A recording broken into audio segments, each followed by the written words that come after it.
Hello, in this video we will briefly go over our first experiment of the semester on the heats of combustion and using a bomb calorimeter. So our objectives for this experiment are to firstly calibrate the bomb calorimeter using benzoic acid, something that has a known heat of combustion. We can use that to calibrate our calorimeter. Then, secondly, once we've done that, determine the energy of combustion for a sample of pizza.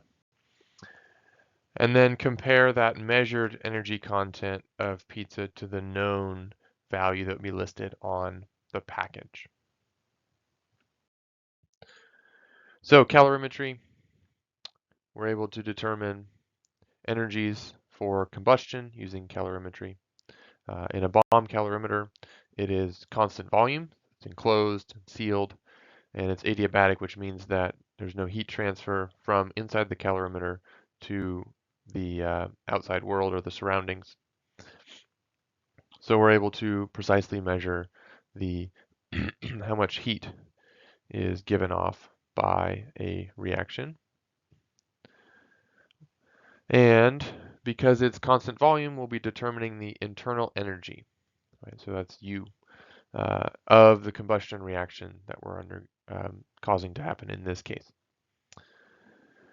So in order to do that, we'll need to have a C value, which in this case is the calorimeter constant, and also the change in temperature. So we'll monitor the temperature of the combustion reaction, and we will also calibrate the calorimeter, again using that known sample benzoic acid, which will give us the relationship between the internal energy and the change in temperature, allow us to determine the internal energy for our organic compound. And then after we've gotten that, we can actually relate the internal energy to the enthalpy.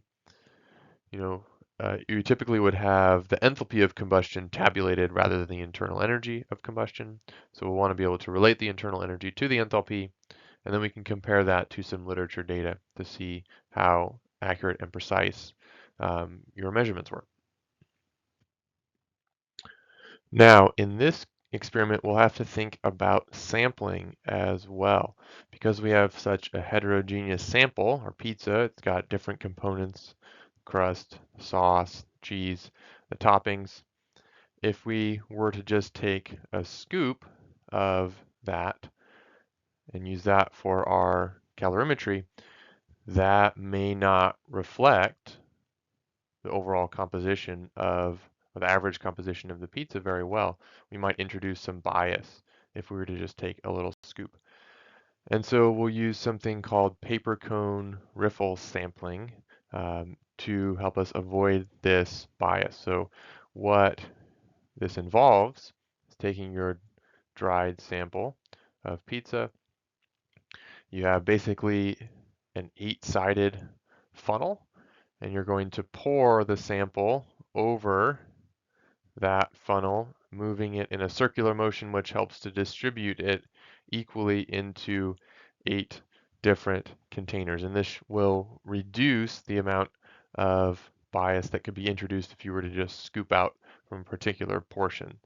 So this will help us to get more heterogeneous, more representative aliquots and therefore get better results. So the actual use of the bomb calorimeter, there's a separate video on Canvas that goes over how to use it, how to make pellets, how to assemble the bomb, how to pressurize it with oxygen, how to assemble the calorimeter, and then finally how to run the experiment. So make sure you watch that. That will give you a lot of helpful information. There's also details in the lab manual, and there's some manuals for the use of the bomb, the calorimeter, and the pellet press that you should also review before you go to do the experiment. Those will be helpful in learning how to do it. Just a couple of tips I want to mention here. When you are connecting the wire to the terminals, you'll make a loop. It will touch the pellet. You want to make sure that the wire is really pressing against the pellet securely. You shouldn't be able to move, or it shouldn't be easy to move the pellet. Like if you tip it, it shouldn't slide around. If the wire is not pressing securely enough, one, you may not have a good combustion. When the wire combusts, it may not actually ignite the pellet very much, and it also has the possibility of that shifting around so it's not even in contact at all. So you want to make sure that that loop of wire is really pushing down as securely as you can get it against the pellet, so you make sure that we'll have complete combustion, or as complete as possible. Secondly, one thing that you'll need to record while you're in lab is the heat capacity of the wire. That is found on the package of the wire, so make sure you write that down. Right, when you're pressurizing the bomb, you fill it with oxygen. You can pressurize it to about 20 or 30 atmospheres of oxygen. You do not go above 40 atmospheres, but yeah, somewhere between 20 and 30 is a good amount of pressure to put in. You don't need to do any more than that. And then after putting the bomb in the water bucket, you want to watch for any bubbles. That might indicate a leak. If after you pressurize it, if you hear a hissing sound that indicates a leak, you should stop. Come find me and we can depressurize it safely. But also after you put it in the water bucket, if you see bubbles coming out of the bomb, that also would indicate a leak, indicating it needs to be depressurized, reassembled to make sure that everything is sealed properly. Otherwise, again, watch the video, read all the information on Canvas, and that should give you a good idea of how to use the bomb calorimeter. And then, of course, you can always come and ask me if you have questions while you're doing the experiment. As far as the procedure for this experiment, we'll do this one in groups. You can see the assignments on Canvas.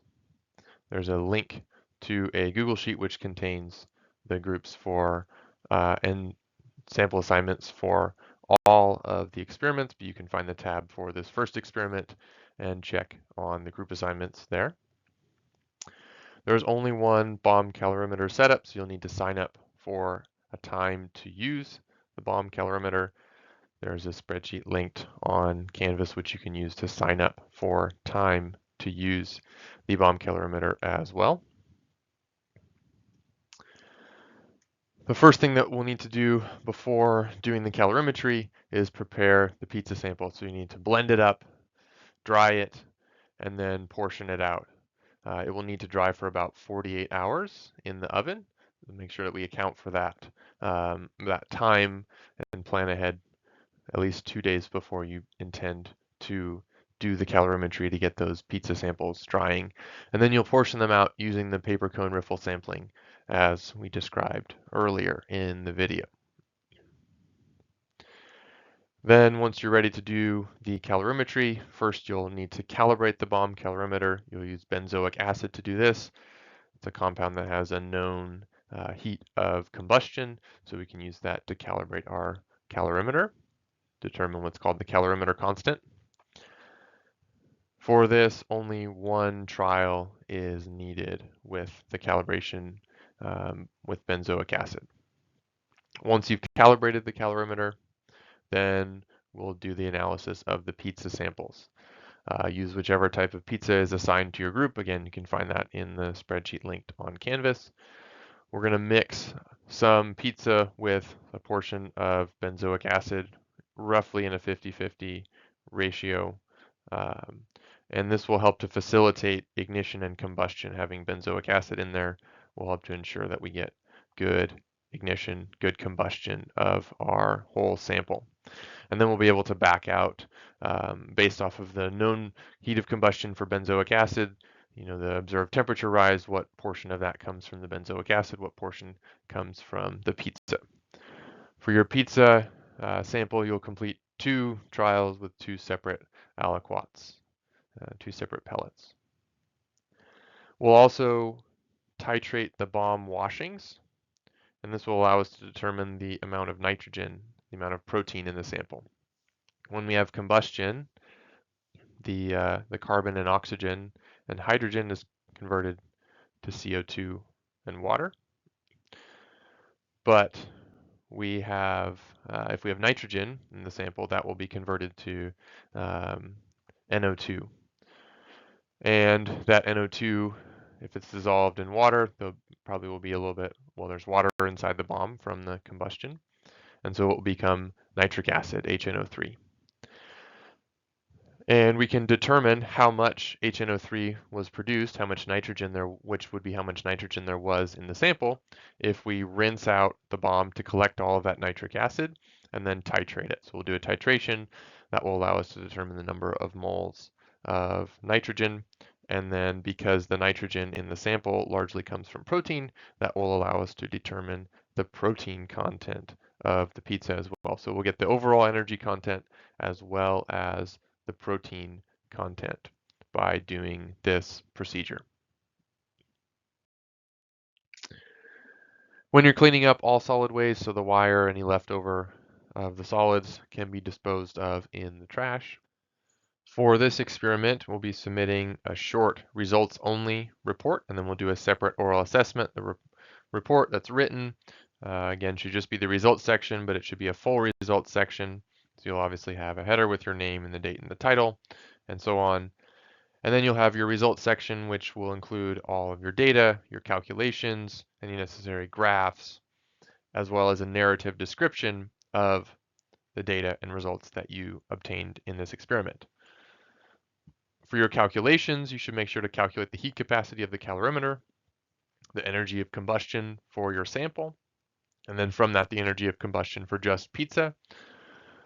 You should also determine the protein content of the pizza, which we'll get based off of the titration that you performed for those two pizza samples. Then you'll want to compare the experimental and the listed values for both the energy and the protein content. So what does it say on the box versus what did you measure? Make sure that you show all calculations, or sample calculations, and graph and or tabulate all of your data. Then for the oral assessment, that's intended to get at your understanding of the background, how the experiment was performed, any sources of uncertainty or error, any challenges that you faced, and then the significance of the results and any specific discussion questions that are singled out in the lab manual. So that kind of covers what would normally be included in the introduction methods, discussion, conclusion, and so on. All right, that's the end of our brief introduction to this experiment. Let me know if you have any questions. Thanks for watching.